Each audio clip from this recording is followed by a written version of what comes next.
Hey, Callie with Hogalicious here, and today I'm going to do a walkthrough on Mango's enclosure. So he is the only one that is in a glass tank. He is our OG hognose, first one we got, and I like to keep him in the glass tank even though everyone else is in their rack system off to the side here, just because this is across from my desk in my office, and it's very peaceful watching him.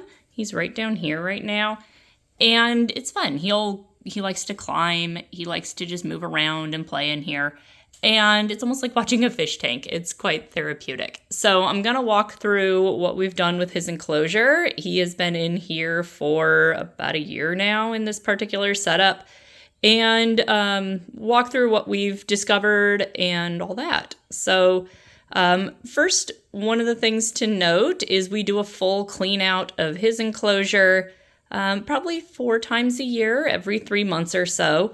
We take everything out and sanitize everything. We change out all the substrate, but I am spot cleaning it every week. And we also, his water dish here is able to be sanitized in the dishwasher. We've got a couple different ones that I trade that out for, but that one is changed out weekly. So that's something to note. A few things on here as well. So it does have the sliding top on it. I also want to note that around 3 of the sides, we took some brown, I guess it's just art paper. It was like a roll of paper from Hobby Lobby that we already had, and put that on there. So that helps him to feel secure. So you want to have something on at least 3 sides of this to give them a sense of security.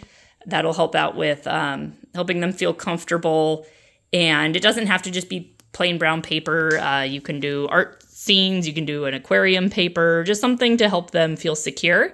He also gets a little bit, I guess all of them get a little bit confused about glass. And so they will cruise along the front of the glass when they're babies until they realize that that's not something that they can just get through. So that's something that I wanted to note as well. So that helps him to not cruise along the glass over there and get confused about what glass is. I also have a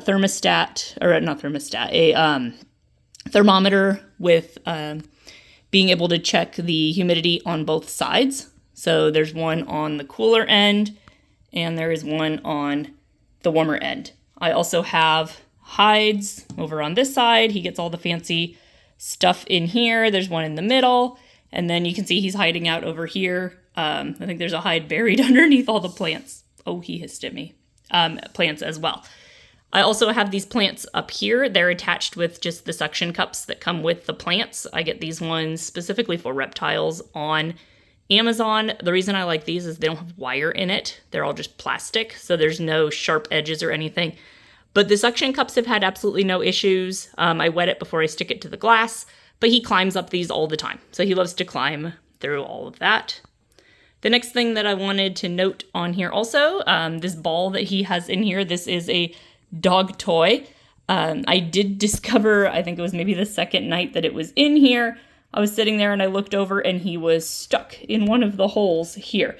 I didn't think he'd be able to fit through there, but he got like the first 3 inches or so of him through that hole and couldn't back up because of his scales. You can't really back up with scales. And he couldn't get the rest of the way through. So I'm like, well, I can't cut it because his body's right there. What am I going to do? So I Googled, and you can actually use olive oil on a snake if it gets stuck on a sticky trap or if it gets stuck in something. So I just lubed him up good with olive oil and helped him slip through there. So what I did then is I took scissors and I actually cut between some of the holes there, so you can see that it expands if his body goes through those holes. So that's something to note, that if you're using something with any sort of holes in it, they could get stuck. So you want to be very careful about that and make sure that there's nothing that they could get stuck in. So over on the hot side here, we've got it set up a little more like a desert right now. So there is a temperature or a lamp up here. This does have heat in it. It's on a little twisty thing here. This is on for 16 hours a day. And it comes on at 6 a.m., goes off at 10 p.m., and it gives him a basking spot. So he's the only one that really has like a true basking spot. So underneath that, I've got some of these slate rocks. No sharp edges or anything on that, but I like to keep the rocks under the basking. He likes to lay out on these rocks and warm himself. Another thing to note, this side over here, about a third of it, does have a heat mat underneath it. The wires are all involved with the rack that's next to it as well, but there is a thermostat that's set for that heat rack, and then the probe does go underneath the tank as well. He knows I'm talking about him because he keeps hissing. And the probe goes under the tank as well. Never use a heat mat without a thermostat. So that's something that you want to go ahead and check as well. So the heat mat stays on all the time to give him, it's about 86 degrees under these hides. So if he was down underneath there at the bottom, we got 86 degrees. He gets pretty close to 90 sometimes on the basking. Just kind of depends on if it's summertime or how hot it is in here. And the cool side, which you can see is where he's at right now, is usually in the low 70s. So a lot of good space for temperature gradient. This also is a 30 gallon. So it is 30 inches across, 18 inches high, and 12 inches deep. So that's good for an adult male. That gives him a good amount of space on the ground. They're not supposed to climb, but he loves to climb. That's why I post a lot of pictures of him climbing. He's not a great climber, he falls, but he's not falling very far. He's never had an issue.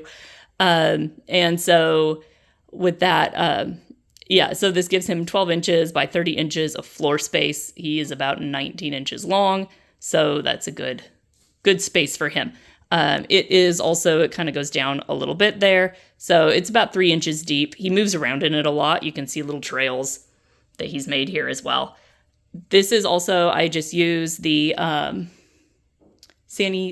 chip, aspen chips on the bottom here.